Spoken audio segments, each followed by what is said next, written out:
يا اخوان والله عجيبه، خاف نسولف ويسحلونا هسه، يجرونا والله العظيم يجرونا هسه باي لحظه، يجرونا ويمسحون بكرامتنا القاع. اخوان احنا مضطهدين، ما يردونا نحكي، ما يردونا نسولف بالحق، ما يردونا نكشف فسادهم، ما يردونا نعريهم. من شافونا نشكل خطورة على حياتهم بدوا يضايقونا بشتى الطرق. هذا الحديث مو علي يعني متعود. اليوم وياي الإعلامي نصر من محافظة كربلاء، ولد شاب طموح يريد يخدم محافظته، ينقل الصورة الإيجابية عن محافظته. الله يساعده.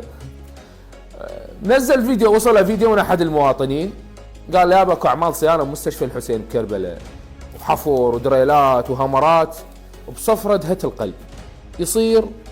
جابه نصر نزله بصفحته بس. شوفوا هذا المقطع الفيديو.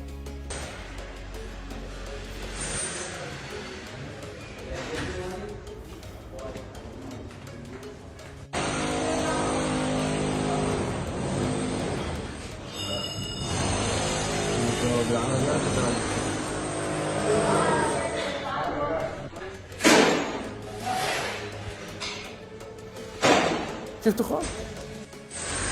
اكو صورة النصر، اكو صوت النصر، ماكو، مجرد فيديو نقله. شفت الهوسة والضجيج الصاحي تطلع روحه. شحال بالمريض. روحوا دائرة صحة كربلاء قيموا دعوة على نصر. شلونك يا نصر؟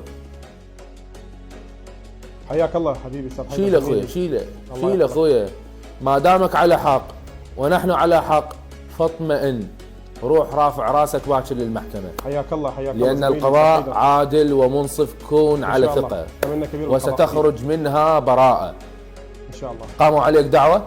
نعم. ليش؟ بسبب مناشدة مثل ما تفضلت وشوفت الفيديو للمتابعين.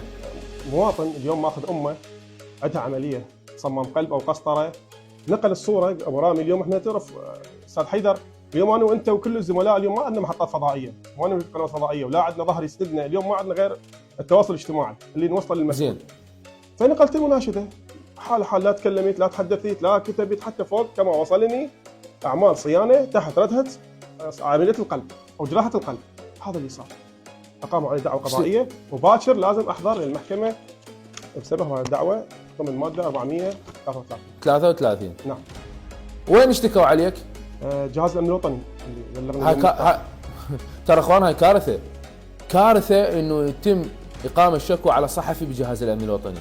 جهاز الامن الوطني تقام شكاوى ضده على الاشخاص المجهولين، على الارهابيين، على اللي يهددون الامن الوطني. يعني معقوله احنا نهدد الامن الوطني بحيث لجأتوا الى جهاز الامن الوطني تشغلون هذا الجهاز اللي حاليا جاي يلاحق تجار المخدرات واشياء تخص امن البلد، شغلوهم باشياء تافهه، شغلوهم بمقطع فيديو ونزل على صفحه رامي. معقوله؟ احنا وين رايحين؟ وين متجهين؟ سيد وزير الصحه يابا شوفوا لنا دائره صحه انا دائما اذكر صحه المثنى، لان رامي انا هم اخوك، هم مشتكين عليه، هم هواي يشتكون عليه. شوفوا لنا صحه كربلاء يابا. شنو منزل مقطع فيديو راحوا قاموا عليه دعوه؟ يعني ما يردونا نحكي، ما يردونا نسولف. زين خابروكم؟ خابرني المختار بلغني، انا كنت طالع تصويرهم. لا الصحه خابروك يا مختار؟ خابرني القانوني بوقتها قبل اشهر انه القضيه بلغني. قال انت على اساس تجي تصور وتدخل؟ قلت استاذ انا لا دخلت ولا صورت. مواطن بعثني المناشده. قل له قانونا من حقي اطب واصور واحاسب واقول لك اعطيني. ليش هيك مسوي مشروع بهيك تكلفه؟ ليش مشتري هيك صفقه؟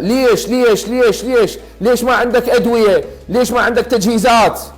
كلها من حقي هاي اسال انا كصحفي، كافلها الى القانون والدستور. بس احنا يا عمي وين؟ خلينا نسلم على راحتنا.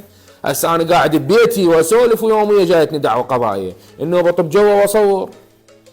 خويا رامي حبيبي روح وكن مطمئن. دعوة من هسه خسرانة، صدق بالله، ان شاء الله. لان ما بها اي عنصر جزائي، ما بها اي تهديد، ما بها اي اساءه، مجرد انه يردون يسكتوك حتى بالمره الجايه انه ما تسولف، اطمئن سولف، لان القضاء واعي وفاهم ومدرك لكل الاشياء اللي جاي تصير، فما تعبر عليه هاي السوالف. روح وانا وياك وكل شريف من اهالي كربلاء ومن كل محافظه عراقيه جاي يتابعنا وياك، واذا انا ما وقفت وياك وغيري ما وقف وياك وما حد وقف وياي فصدقوني احنا راح نسكت بعد، ما نقدر نحكي، لان احنا شو نواجه؟ شو نصير؟ اني واحد ورامي واحد، فالمسؤوليه هي مسؤوليه الجميع. روح توكل وان شاء الله ستنتصر لانك على حق. الله يبارك فيك استاذ حيدر اخوي وزميلي. طبعا احنا حقيقه ثقتنا بالقضاء العاليه وثقتنا عاليه بالقضاء، لولا القضاء روح اطمئن صدق بالله، اطمئن يعني الله يسعدك. رامي هاي لو اني يا ابويا لو انا بكربلاء يمكن هاي يوميا ساحليني يوميا. تسلم، الحمد لله على كل حال. الله يوفقك ان شاء الله، ممنون منك اني، والله يوفقك ان شاء الله ويحميك حبيبي. السلام عليكم ورحمه الله وبركاته.